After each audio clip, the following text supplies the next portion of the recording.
मैं आज अपने काम से वापस लौट रही थी, तभी अचानक से एक गाड़ी ने मुझे ठोकर मार दिया और मेरे हाथ का सामान ज़मीन पर बिखर गया। मुझे बहुत ज़्यादा गुस्सा आ रहा था। मैं मन ही मन बहुत बुदबुदा रही थी कि यह गाड़ी वाले चलाते हुए लोगों को क्या समझते हैं। मैं जैसे यह सब कुछ बोल रही थी, तभी गाड़ी से निकलकर एक शख्स मेरी तरफ आया और वह मेरा सामान उठाने लगा, और जब मुझे देखा तो उसकी नज़र मुझ पर ही टिक गई। मैंने उसके हाथ में से ज़बरदस्ती सामान ली और कहा कि थोड़ा देखकर चलाया करो, अगर नहीं दिख रहा तो चश्मा जाकर पहन लो, सब कुछ दिखेगा। रोड पर गाड़ी चलाते वक्त नज़र को सामने रखा करो, हम गरीब लोगों की पता नहीं कितना नुकसान करवा देते हो। यह कहकर मैं आगे अपने घर की तरफ निकल गई। जब मैं अपने घर के पास पहुंची तो मुझे ऐसा महसूस हुआ कि कोई मेरा पीछा कर रहा है। जब मैं मुड़ कर देखी तो यह वही गाड़ी वाला था। वह पता नहीं मुझे क्यों घूरते जा रहा था। मैं फिर उसे जाकर कुछ नहीं बोली, क्योंकि मोहल्ले वाले न जाने कितनी बातें बनाएंगे कि रात में मैं किसी लड़के से बात करते हुए पकड़ी गई हूँ। इसलिए बिना कुछ कहे हुए घर के अंदर चली गई। मेरी सौतेली माँ खड़ी थी और कहने लगी कि सामान लेकर आई ना। सामान का हालत देखकर वह मुझे बहुत बोलने लगी, इतनी देर लगाकर आई और सामान का क्या हालत बनाकर लाई है। मैंने कहा किसी ने मुझे गाड़ी से टक्कर मार दिया था, इसलिए सारा सामान नीचे ज़मीन पर गिर गया था, इसलिए सामान ख़राब हो गया है। मेरी सौतेली माँ ने मुझे बहुत सी दुनिया की बातें सुनाई और कही कि कोई भी ढंग से काम नहीं कर सकती। मनहूस घड़ी में मैंने तुझे अपनाया था, मैं तेरे बाप के प्यार में आकर मैंने तुझे अपना लिया था। मुझे बहुत कुछ सुनाकर वहाँ से चली गई। मेरे पिताजी ने दूसरी शादी की थी मेरी माँ के मरने के बाद, मगर यह मेरा ख्याल नहीं रखती। मेरे पिताजी बाहर विदेश से पैसा भेजते हैं और सोचते हैं कि मैं अच्छे से यहाँ पर रहती हूँ, मगर उन्हें क्या पता कि हर दिन मैं घुट घुट कर रह रही हूँ। यह मुझसे ज़बरदस्ती काम करवाती है, जबकि मेरे पिताजी इन्हें बहुत पैसे भेजवाते हैं, मगर यह पैसा की बहुत बड़ी लालची है, खाली पैसा पैसा ही करती रहती हैं और अपनी बेटी और खुद पर ही उड़ाती रहती हैं। यहाँ तक कि मेरी भी कमाई ये लोग ले लेते हैं। आज मैं जब काम से जाने के लिए निकल रही थी, तभी अचानक से किसी की दस्तक हुई। मैंने दरवाज़ा खोला तो यह वही लड़का था जो रात में मुझे गाड़ी से धक्का दिया था। उसने कहा कि यह लो, रात में मैंने जो किया था उसकी नुकसान का पैसा है। मैंने वह पैसा नहीं ले रही थी, मगर मेरी सौतेली माँ झट से आई और हाथ से उसके ले ली और कही कि हाँ क्यों नहीं, तुमने ऐसा काम ही किया है कि तुझे पैसा देना ही पड़ता। अच्छा हुआ कि तू खुद लेकर आ गया, नहीं तो मैं तुझे छोड़ती नहीं। मेरी सौतेली माँ एक नंबर की लालची थी। फिर वह लड़का अंदर आया और कहने लगा जो बात मेरी सौतेली माँ से उसने कही, मेरे तो होश उड़ गए। निया से शादी करना चाहता हूँ। मेरी सौतेली माँ ने उससे कहा कि मैं भला क्यों निया की शादी तुमसे कराऊंगी, मेरा इसमें क्या फ़ायदा, यह अभी घर का खर्चा चलाती है और मैं इसे अभी शादी करके क्यों भेज दूं, तो फिर मेरे घर का खर्चा कैसे चलेगा। तो उस लड़के ने कहा कि मैं आपको घर का खर्चा उठाने के लिए तैयार हूँ। उसे लड़के ने अपना नाम बताया कि मैं आहिल हूँ और मैं बहुत ऊंचे ख़ानदान से ताल्लुक़ रखता हूँ। मैं जब से आपकी बेटी निया को देखा हूँ तब से मैं उसका दीवाना हो गया हूँ। आप चाहे मुझे जितनी भी पैसे ले लें, मैं देने के लिए तैयार हूँ, मगर मेरी एक शर्त है कि आप निया की शादी मुझसे कराएंगी। मेरी सौतेली माँ पैसे की लालची थी ही जब उनके सामने पैसे की बात की तो वह झट से मेरी शादी की बात पक्की कर दी और साहिल को कह दिया कि हाँ मैं शादी करने के लिए तैयार हूँ, तुम अपने घर वाले को भेजो। आहिल ने कहा कि आप शादी की तैयारी करना शुरू कर दे, मैं अपने घर वाले को भेजता हूँ। वह आहिल मुझसे बिल्कुल भी पसंद नहीं था। मेरी सौतेली माँ लालच की मेरी मुझसे बिना पूछे ही मेरी शादी तय कर दी थी। आहिल की एक भी अदा मुझे पसंद नहीं आ रही थी और उनके साथ मैं कैसे पूरी ज़िंदगी गुजारूंगी। फिर आहिल ने अपने घर वाले को हमारे घर भिजवाया। दिया, मगर बहुत हैरानी की बात हुई कि उसके अपने कोई नहीं थे। उसके घर में सिर्फ नौकर आए थे शगुन लेकर। मेरी माँ ने आगे कुछ नहीं पूछा और वह शगुन हाथ में ले लिया, मगर मुझे बहुत हैरानी हो रही थी। आखिर जब शादी हो रही है तो घर वाले क्यों नहीं आ रहे? उसकी माँ या कोई तो होगा घर में। उसमें शगुन में बहुत सारे पैसे थे और चिट्ठी में लिखा था कि हम लोग नहीं आ पाए किसी कारण, आप अपनी रस्म पूरी कर लीजिए खुद ही, सीधा हम लोग शादी वाले दिन ही आएंगे। मेरी सौतेली माँ पैसे देखकर खुश हो गई और जल्दी से मुझे हल्दी के लिए बैठा दिया। हल्दी की रस्म हुई। रस्म के होने के बाद मेरी सौतेली माँ ने मुझे रात में काम के लिए भेज दिया, क्योंकि आज रात मुझे किसी दुल्हन को तैयार करना था। मगर फिर भी मेरी सौतेली माँ मुझे ज़बरदस्ती भेज दिया। जब रात के वक्त मैं दुल्हन को तैयार करके आ रही थी तो रात बहुत हो चुका था। मुझे बहुत डर भी लग रही थी। कुत्ते भौंक रहे थे और 2-4 लफंगे खड़े हुए थे। मैं जब चलकर आ रही थी तो वह लोग मेरा पीछा कर रहे थे। मैं तेज़ी भागने लगी तो अचानक मैंने नहीं देखा और एक गाड़ी के सामने आकर गिर गई। उस गाड़ी में से एक लड़का निकलकर मुझे उठाया और कहा कि तुम देखकर नहीं चल सकती। तो मैंने उसे इशारा किया कि वह लोग मेरा पीछा कर रहे। वह समझ गया और उन लोगों को डांट कर भगा दिया और मुझसे कहा कि चलो मैं तुम्हें घर छोड़ देता हूँ, पता बताओ। पता नहीं मैं क्यों उसके कहने पर उस पर भरोसा कर लिया और उसने एक बार कहा और मैं गाड़ी में बैठ गई। उस लड़के को देखकर मेरे दिल में कुछ कुछ होने लगा। मेरा मन कर रहा था कि मैं उस लड़के को देखते ही रह जाऊं। मैंने जैसा सोचा था अपने जीवन साथी को, वैसे ही वह लड़का दिख रहा था। फिर जब मैं अपने हाथ पर देखी तो मुझे याद आया कि मैं तो किसी और के नाम का हल्दी लगा चुकी हूँ। मैं क्यों बेकार की बातें सोच रही हूँ? मेरे साथ ऐसा कुछ होने वाला नहीं। जैसा मेरी सौतेली माँ चाहती है वैसा ही होगा। फिर वह लड़का मुझे मेरे घर के पास छोड़ दिया। मैं जब घर आई तो मैं इस लड़के के बारे में ही सोच रही थी, उसी के ख्यालों में खोई हुई थी। मुझे अपनी शादी की कोई परवाह न थी। उसके बारे में मैंने कुछ सोचा भी नहीं था कि मेरे साथ क्या होने वाला है और क्या होगा। मैं बस उस लड़के के ख्याल में खोकर खुद को सुकून महसूस कर रही थी। तभी मेरी माँ आकर कहने लगी, आज तुम काम पर नहीं जाओगी? इतनी देर तक क्यों सोई हुई हो? उठो और जाकर जल्दी नाश्ता बनाकर अपने काम पर जाओ।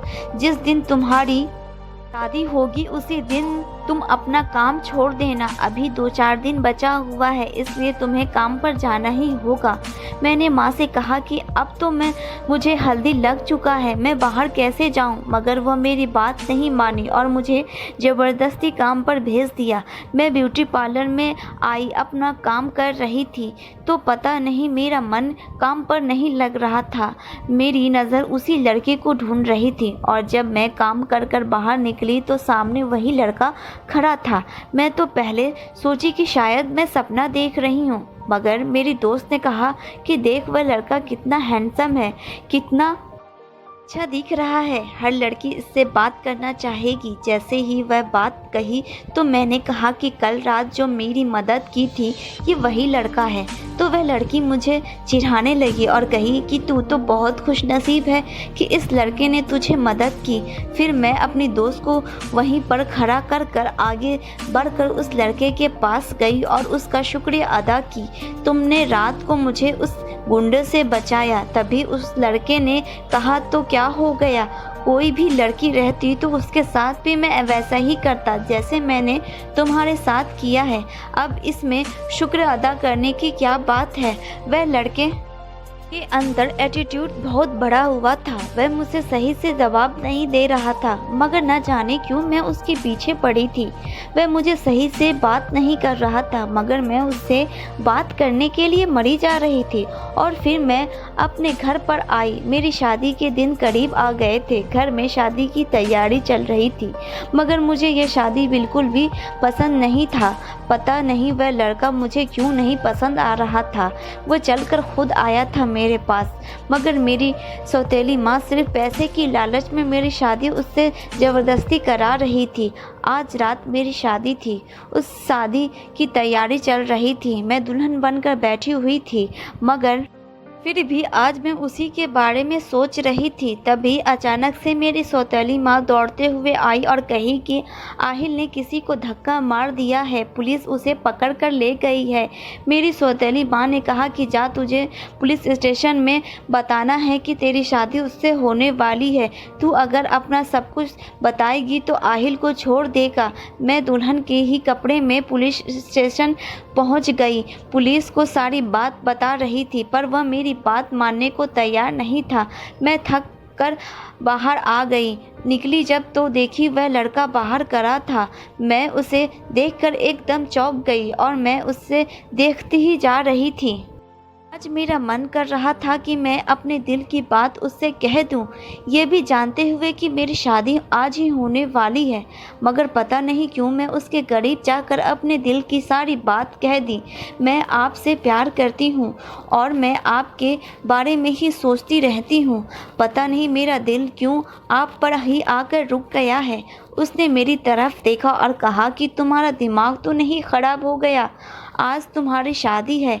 देखने से तो यही लग रहा कि तुम दुल्हन बन के तैयार होकर तुम यहाँ क्या कर रही हो। जाओ, जिससे तुम्हारी शादी हो रही है उसके साथ अपनी ज़िंदगी गुजारो। मैं तुम्हें पसंद नहीं करता, मैं तुमसे शादी क्यों करूँ? मैं उसकी बात सुनकर रोने लगी और वहाँ से रोते हुए भागी। मुझे ऐसा लग रहा था कि वह कहीं ना कहीं मुझे भी प्यार करता है, मगर उसने जो मुझसे कहा तो मेरा दिल टूट गया था। आहिल के घर वाले बहुत पैसे वाले थे, इसलिए उन्होंने अपने बेटे की ज़मानत करवा दी और मेरी शादी भी हो गई। यह शादी नहीं, समझौता था मेरे लिए। शादी कर कर मैं अपनी ससुराल आ गई। जब रस्म हो गई तो मेरी सास ने मुझे रोक लिया और आहिल को कमरे में भेज दिया और कहा कि आज की रस्म यह है कि तुम अपने पति के साथ कमरे में नहीं सो सकती। आहिल अपनी माँ से बगावत करने लगा, मगर उसकी माँ ने समझाया घर की परंपरा है, उसे तो निभानी पड़ेगी। तुमने अपनी मर्जी से शादी कर तो ली, मगर परंपरा तो निभानी दो। आहिल जब अपने कमरे में चला गया तो मेरी सास ने मुझे कहा कि तू यूं मूर्त बन के क्यों खड़ी हुई है, जाकर किचन में काम करना शुरू कर दे। उनके मुंह से यह बात सुनी तो मैं हैरान हो गई कि मैं तो अभी दुल्हन हूँ और मुझे किचन में ज़बरदस्ती काम करने के लिए भेज रही। यह कौन सा परंपरा है? दुल्हन का कपड़ा पहनकर मैं काम करने लगी। सारी नौकरानी मुझसे कह रही थी कि दुल्हन आप क्यों काम कर रही हैं, अभी तो आपका पहला दिन है। मैंने कहा कि मेरी सास ने मुझसे कहा है कि काम करने को। वहाँ पर एक नौकरानी और भी थी जो वह मेरी मदद करने लगी और मुझसे कही कि तुम मत बताना कि मैं तुम्हारी मदद की हूँ। वह नौकरानी बहुत अच्छी थी, देखने में तो नौकरानी नहीं लग रही थी, मगर उससे सब नौकरानी ही घर में कह रहे थे। मुझे रात के खाने के लिए भी कुछ नहीं पूछा गया और उसी नौकरानी के साथ मुझे सोने के लिए मेरी सास ने कहा। वह मुझसे बहुत बातें कर रही थी, मेरे बारे में जानना चाहती थी। मैंने बताया कि मेरी सौतेली माँ ने ज़बरदस्ती मेरी शादी करा दी। उसने कहा कि यह घर वाले बिल्कुल भी तैयार नहीं थे, मगर आहिल अपने ज़िद पर अड़ा था, इसलिए शादी हो गई। वह लोग तो बहुत ऊंचे ख़ानदान की लड़की लाने वाले थे। बात भी हो गई थी, मगर आहिल अपने पर अड़ गया और तुमसे शादी कर लिया। इसलिए आहिल की माँ नाराज़ है, मगर अपने बेटे के सामने दिखाती नहीं। वह सारी नाराज़गी तुम पर ही उतारेगी। उसके मुंह से यह बात सुनी तो मुझे और भी ज़्यादा डर लगने लगा कि मैं तो अपने सौतेली माँ के अत्याचार सहती थी और यहाँ भी मुझे अत्याचार सहना होगा। आखिर मेरे नसीब में क्या है? मुझे यह नौकरानी बात करते करते सो गई। मुझे रात में प्यास लगी, मैं उठकर किचन में पानी लाने जा रही थी। तभी मैंने एक लड़के को घर के अंदर आते हुए देखा। वह ज़ोर से चिल्लाने लगी। मुझे लगा कि शायद कोई हो सकता है या चोर। उसने मेरे मुंह पर हाथ रख दिया और कहा कि क्या पागल की तरह चिल्ला रही हो। फिर मैं लाइट ऑन किया तो सामने लड़के को देखकर मेरे तो पैरों तले ज़मीन निकल गए। वह लड़का तो वही था, मदद की थी और मुझे रिजेक्ट किया था। न जाने मुझे क्या क्या सुनाया था, मगर वह इस घर में क्या कर रहा। तो उसने कहा कि ओ, तुम्हारी शादी इस घर में हुई, तब तो तुम्हारी ज़िंदगी कहाँ जाकर रुकेगी मैं देखूँगा। मैं उससे कहने लगी, तुम्हारे कहने का क्या मतलब, तुम इस तरह क्यों कह रहे हो। अच्छा हुआ तुम जैसे आवारे लफंगे लड़के से बच गई।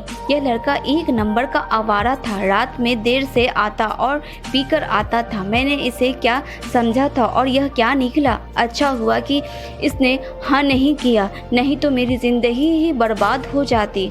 आहिल जब सुबह उठा तो वह सीधा ढूंढते हुए मेरे पास आया और कहा कि तुम कमरे में क्यों नहीं आई रात को सोने के लिए। मुझे कुछ याद ही नहीं रहा कि मैं तुम्हें दोबारा बुलाकर कमरे में सोने के लिए कहता, और यह कहकर तुम अभी तक दुल्हन वाला कपड़ा क्यों पहनी हुई हो। मैं तो अपने मायके से एक भी जोड़ा कपड़ा लेकर नहीं आई थी। मेरी सौतेली माँ एक नंबर की कंजूस भी थी, मेरे उस पर एक भी पैसा खर्चा करना नहीं चाहती थी, सिर्फ पैसा लेना जानती थी। मुझे इस तरह विदाई कर दी, 2 जोड़े कपड़े भी न दे सकी। मैंने कहा कि नहीं, मेरे पास कपड़े नहीं। आहिल ने मुझे कहा कि तुम ठहरो, मैं अभी आता हूँ। आहिल मार्केट से मेरे लिए अच्छे अच्छे कपड़े लेकर आया। उस कपड़े को मेरे हाथ में मेरी सास ने देखा तो झट से मेरे हाथ से ले लिया और कहा कि यह क्या, तुम यह कपड़ा नहीं पहन सकती। हमारे यहाँ का परंपरा है कि दुल्हन बाहर का कपड़ा नहीं पहनती। तुम्हें तो अपने मायके से लेकर आना चाहिए था। यह कैसा परंपरा है, मुझे कुछ समझ में नहीं आ रहा था। वह कपड़ा मेरे हाथ से लेकर और मेरी सास ने मुझे अपने कमरे में बुलाया और कहा कि यह लो, तुम आज से यह कपड़ा पहनोगी। वह कपड़े उनके पुराने कपड़े थे। मेरे नसीब में क्या है लिखा, मुझे कुछ समझ में नहीं आ रहा। मेरे पति मुझसे इतना प्यार करते हैं, फिर भी वह अपनी माँ की हर एक बात सर झुकाकर सुन लेते थे। एक बार भी नहीं बोले कि मैं उनका उतारन कपड़ा क्यों पहनूं। आखिर क्या हो जाता, मैं नए कपड़े पहन लेती तो।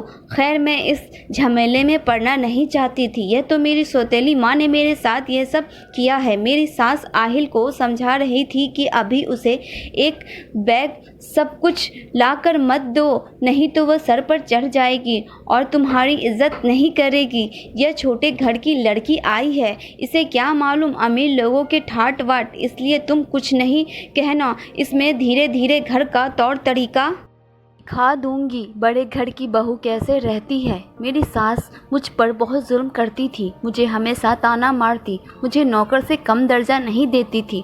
वह घर का सारा काम करवाती और जब भी आहिल घर पर आता तो मुझे से झूठ मूठ का सिखाती रहती और अपने बेटे को कहती कि मैं बस इससे तौर तरीका सिखा रही हूँ। आज आहिल ने मुझे कहा कि मैं तुम्हें आज बाहर खाना खिलाने के लिए ले जाऊँगा, तुम अच्छे से तैयार होकर रहना।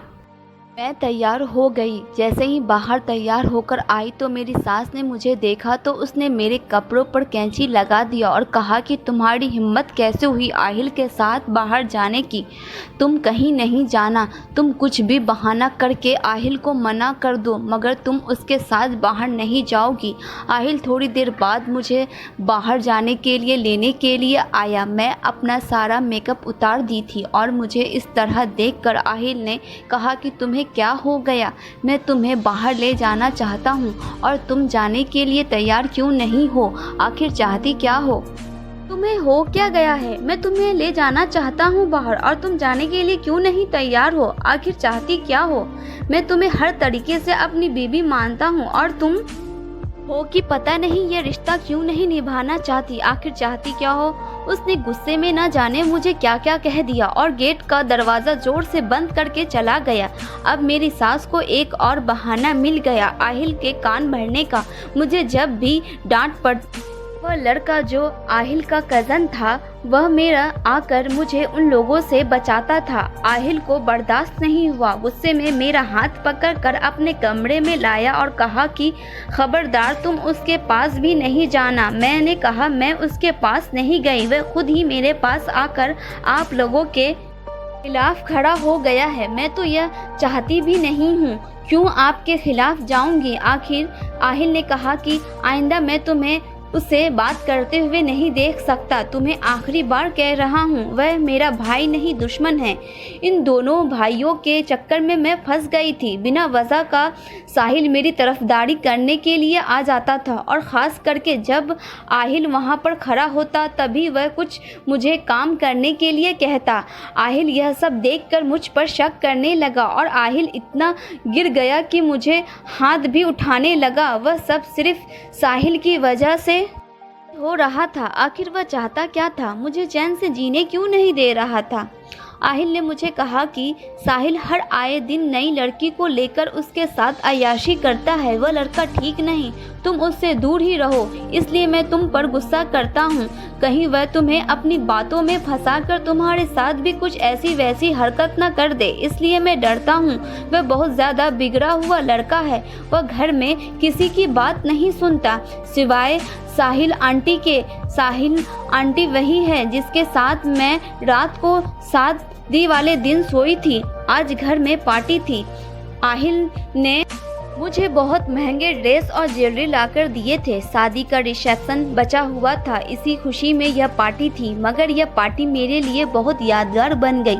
मैंने कभी सपने में भी नहीं सोचा था कि मेरे साथ ऐसा होगा, और करने वाला कोई और नहीं बल्कि साहिल है। जिस दिन सारे मेहमान आए थे, साहिल ने आहिल को ऊपर बुलाकर न जाने ऐसी कौन सी चीज़ दिखाई कि जिसकी वजह से आहिल ने तलाक दे दी। मैं तो भूत बनकर खड़ी की खड़ी रह गई। आज मेरी ज़िंदगी का सबसे बड़ा दिन था, मगर यह सरप्राइज़ मुझे मिलेगा, मैंने ये सपने में भी नहीं सोचा था। अभी मैं अपनी ज़िंदगी में आगे बढ़ना चाहती थी, मगर ये मेरे साथ इतना घिनौना हरकत क्यों किया? आखिर साहिल क्या चाहता है? मेरी सास ने तो मुझे घर से निकाल दिया उसी वक्त जब आहिल ने मुझे तलाक दिया था। मैं सन्नाटा रोड पर खड़ी हुई थी। जो मैं जाऊं तो कहाँ जाऊं? मेरी सौतेली माँ मुझे छोड़ेगी नहीं। मेरा इस दुनिया में कोई नहीं। यहाँ आखिर मैं उसका क्या बिगाड़ा था? उसने ऐसा क्यों किया? क्यों उसने मेरी ज़िंदगी एक पल में ही बर्बाद कर दी? मैं एक जगह बैठकर रोने लगी। तभी देखी कि मेरे पास एक गाड़ी रुकी। उसमें से एक लड़का निकला। जब उस लड़का का चेहरा अच्छे से देखा तो वह साहिल था। मैंने उसका कॉलर पकड़ लिया और कहा, मैंने तुम्हारा आखिर क्या बिगाड़ा था जिसकी सज़ा तुम दे रहे हो? मैंने तो बस तुम्हें यूं ही कह दिया था अपने दिल की बात। मेरा तो तुम्हारा कोई रिश्ता ही नहीं था, फिर तुमने ऐसे क्यों किया? यह मेरे सवाल का जवाब ही नहीं दे रहा था, बस एक ही बात कह रहा था, कहाँ जाओगी? चलो तुम गाड़ी में बैठ जाओ, मेरे साथ चलो। यह बात कही तो मैंने कहा कि किस हक से जाऊँगी मैं तुम्हारे साथ? मेरा जो उस घर से रिश्ता था, उस रिश्ता को तो तुमने तुड़वा दिया। अब क्या लेना है और क्या चाहते हो तुम? तुम्हारे साथ नहीं जाना। साहिल ने कहा कि कहाँ जाओगी? तुम्हारा इस दुनिया में कोई नहीं, मैं जानता हूँ। मैंने कहा, तुम्हें जब पता था कि मेरा कोई नहीं तो तुमने मेरे साथ ऐसा क्यों किया? तुम मुझे जवाब दो, तभी मैं तुम्हारे साथ घर चलूँगी। साहिल ने कहा कि मैं तुम्हें सब कुछ बताऊंगा, मगर एक शर्त है, तुम्हें वह काम करनी पड़ेगी। मैंने कहा, कैसे? तो उसने कहा कि तुम मुझसे शादी कर लो, उसके बाद सारी सच्चाई मैं तुम्हें बता दूंगा। मैंने कहा, मैं कैसे कर लूँ तुमसे शादी? अभी अभी तो मेरा रिश्ता टूटा है। एक बार भरोसा करके देख लिया, तुम तो उससे के भी ज़्यादा बेकार निकले। मैं फिर तुम पे क्यों शादी करूँ? तुम पे भरोसा क्यों करूँ? साहिल ने कहा, तुम्हें सच जानना है तो मुझसे शादी कर लो, मैं तुम्हें सारी सच्चाई बता दूंगा। साहिल ने आगे कहा, अगर तुम मुझसे शादी नहीं करोगी तो मैं तुम्हारी चाची को जाकर कुछ ऐसी बात बताऊंगा जिससे तुम्हारी चाची तुम्हें कहीं का भी नहीं छोड़ेगी। इसलिए मैं जैसा कह रहा हूँ वैसा तुम करो। साहिल ने ज़बरदस्ती मुझसे शादी कर ली और मुझे उसी घर में दोबारा लेकर गया। मुझे दोबारा घर में देखकर आहिल को अपनी गलती का एहसास होने लगा। मैं ना जाने गुस्से में कितना बड़ा नुकसान कर दिया। जिससे मैं इतना प्यार करता था, गुस्से में उसे अपनी ज़िंदगी से ही निकाल दिया। मैंने उससे कुछ नहीं कहा। फिर मैं शादी वाली ही रात अपने साहिल से पूछा, मेरी शादी तुमने क्यों तुड़वाया? तो उसने जो मुझसे कहा उसको सुनने के बाद मेरे तो होश ही उड़ गए। उसने कहा कि आहिल पहले से ही शादीशुदा है, वह अपनी पत्नी से बेहद प्यार करता है, उसकी पत्नी को कभी बच्चा नहीं होगा, इसलिए आहिल ने तुमसे शादी की, तुम्हारे घर पर तुम्हारा रिश्ता भिजवाया। इन लोगों की तो आदत है गरीब लड़कियों का ज़िंदगी बर्बाद करना। तुम जिससे नौकर समझ रही हो वो नौकर नहीं, इस घर की बहू है, सबसे बड़ी बहू, और मैं भी इसी घर का खून हूँ, मगर मैं इन लोगों जैसा नहीं हूँ।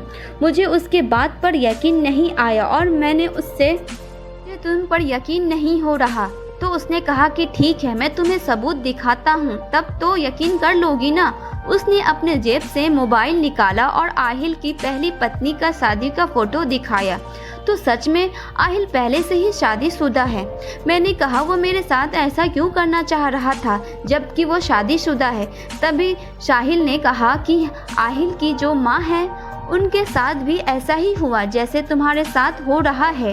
उसकी सौतेली माँ को बच्चा नहीं हो रहा था तो आहिल के पापा ने दूसरी शादी की और जब उनसे औलाद हुआ तो उनकी गोद से छीनकर उसकी सौतेली माँ के गोद में रख दिया। आहिल जिसे अपनी माँ समझता है वो माँ ही नहीं, जबकि माँ तो इनकी यह नौकरानी है। अपने बच्चों की सदमा बर्दाश्त नहीं कर पा रही थी जब इनके गोद से छीना गया तो इन्होंने मुझे पाला। मेरे मम्मी पापा का एक्सीडेंट हुआ और मैं बच गया। मैं बहुत छोटा था तो सब ने मुझे मनहूस कहना स्टार्ट कर दिया था। मुझे यह लोग मारने की भी कोशिश कर रहे थे। तभी इस नौकरानी ने मुझे अपने गोद से ले लिया और मुझे अपना बेटा समझकर पाला और मैं उसी को अपनी माँ समझता हूँ। आहिल अपनी माँ को माँ नहीं समझता, वो समझता है कि उनका बेटा मैं हूँ, जबकि उनका बेटा तो आहिल है। कल तक तो मुझे भी यही लग रहा था, तुम उन्हीं के बेटे हो। फिर मैंने पूछा, तो मेरी शादी तुमने क्यों तुड़वाया? तुम्हारा इसमें क्या फ़ायदा? तो उसने कहा कि तुम्हारी जान का खतरा था। अगर मैं तुम्हारी शादी नहीं तुड़वाता तो आहिल की पहली पत्नी तुम्हारी सास दोनों मिलकर तुम्हारे मारने की पूरी प्लानिंग किए हुए थे। तुम्हारे जिस दिन रिसेप्शन थी उसी दिन उन लोगों ने तुम्हारे खाने में जहर मिला दिया था। यह बात मुझे पता चल गया और मैं जानबूझकर तुम्हारे और मेरे अफेयर के बारे में आहिल को बता दिया और इसी गुस्से में आकर तुम्हें वो तलाक दे दिया। और मैं यही चाहता था कि वह तुम्हें तलाक दे दे ताकि तुम्हारी जान बच जाए, क्योंकि आहिल तुम्हें पसंद करने लगा था। कहीं ना कहीं यह बात उसकी पत्नी और उसकी माँ को बर्दाश्त नहीं हो रही थी, इसलिए उन दोनों ने मिलकर यह प्लानिंग किया। अगर बाद में आहिल का कोई औलाद हो जाता तो फिर आहिल एकदम से तुम्हारा ही हो जाता, इसलिए ये सब नहीं चाहती थी उसकी माँ और उसकी पत्नी। तुमको उसी ज़िंदगी में रहने देना नहीं चाहती थी। मैं तो तुम्हें पहली नज़र में ही दिल दे बैठा था, मगर अपने घर की परंपरा और अपनी घर की ये बेकार फजूल सी रस्म रिवाज नज़र में रखते हुए मैंने अपने दिल की बात को तुमसे नहीं कही, क्योंकि यह गरीब के घर की बहू को लाकर सिर्फ एक नौकर समझा जाता है, उसके अलावा कुछ भी नहीं। अगर मैंने ठान लिया था कि मैं तुम्हें इस घर में नौकरानी बनकर नहीं रहने दूंगी, मगर आहिल की पत्नी बनकर तुम कभी भी इस घर की बहू नहीं बन सकती, एक नौकरानी ही बनकर रह जाती, और मैं यह बिल्कुल भी नहीं चाहता था। इसलिए मैंने हमेशा तुम्हें इन लोगों से बचाना चाहता था। ये लोग तुम्हारे जान के भी भूखे हैं। दोस्तों, ये कहानी आपको कैसी लगी हमें कमेंट्स करके ज़रूर बताएं। अच्छी लगी तो like and share and subscribe करना ना भूलें।